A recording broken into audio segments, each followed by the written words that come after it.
Hello everyone, my name is Sareet and I'm happy to be here today sharing my research with all of you. For the next few minutes, I'd like to tell you a little bit more about what I've called conflict in the classroom, engaging students while maintaining control. I interned this year at Stry Hebrew Academy of Sharon in the 4th grade in the Hebrew and Judaic studies. I had many opportunities to design lessons both independently and as part of larger units.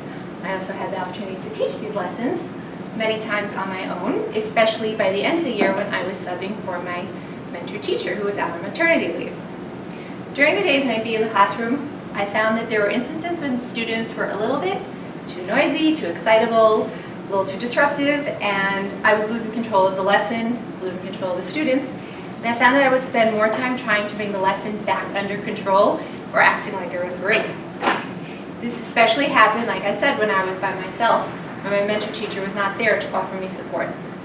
I also noticed that these types of loss of control happened when the curriculum was more engaging, more creative, had them doing more activities out of their seats, more multiple methods of learning rather than just sitting down and filling out worksheets. These moments that I experienced, where I felt that I wasn't in control of the lesson or the class, led me to my research question, which is, how can I teach in ways that allow students to be noisy, excited, and engaged, yet still feel confident that I have control? So in order to research this question, I worked on gathering data from many sources. I had field notes, which I took during the day, every couple of days a week. I would record moments of tension. And what these moments of tension were moments that I felt that the students had gotten out of control. They were being disruptive either to me, to Delet, to their classmates. The lesson was not going smoothly, and I felt the tension. This was moments of teacher tension for myself. I felt that I didn't have a handle on the situation. So the notes were filled out based on specific criteria, which I had set on before, and I'll get to those in a moment. At the end of the year, I collated all of the data and put it in a comprehensive teaching journal on an Excel spreadsheet. I also recorded myself in several lessons and teaching, and we did that a lot in Delet.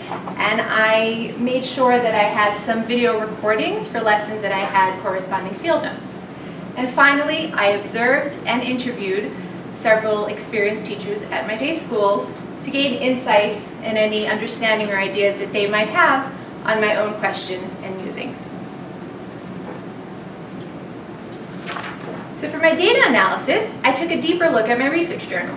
You can see here a part of the research journal spreadsheet. So the heading columns include the criteria which I had mentioned. For example, I had basic information about the lesson, the topic, summary, what materials I used. Then I got to the main point, these moments of tension. What did the students do that caused me to feel the tension? And then, how did I respond? What was my reaction?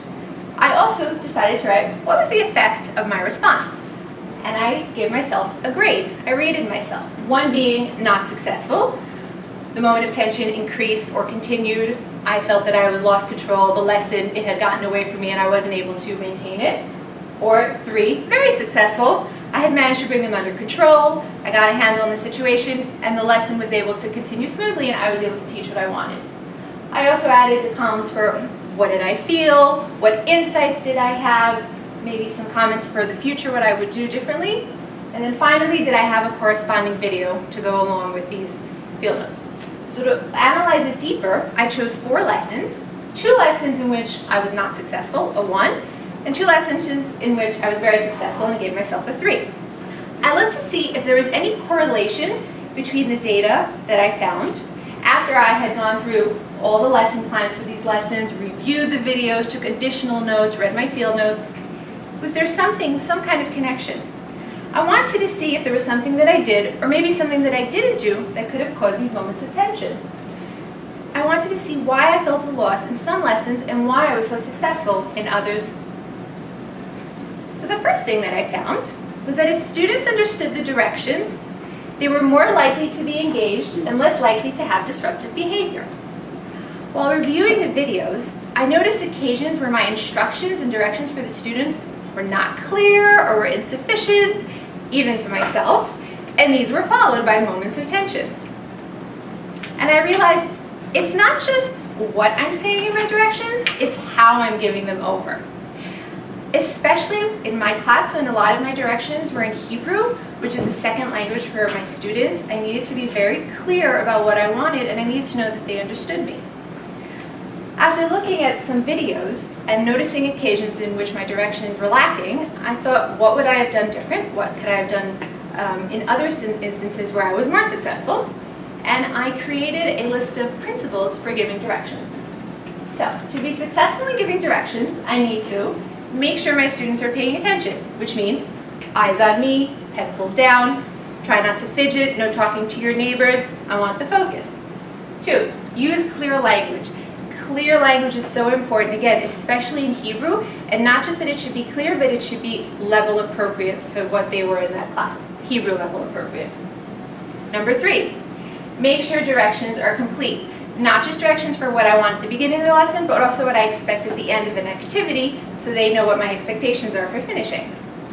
4, give directions before handing out material, because otherwise my students are doodling and they're starting the work and they are somewhere else. And of course, finally, check for understanding.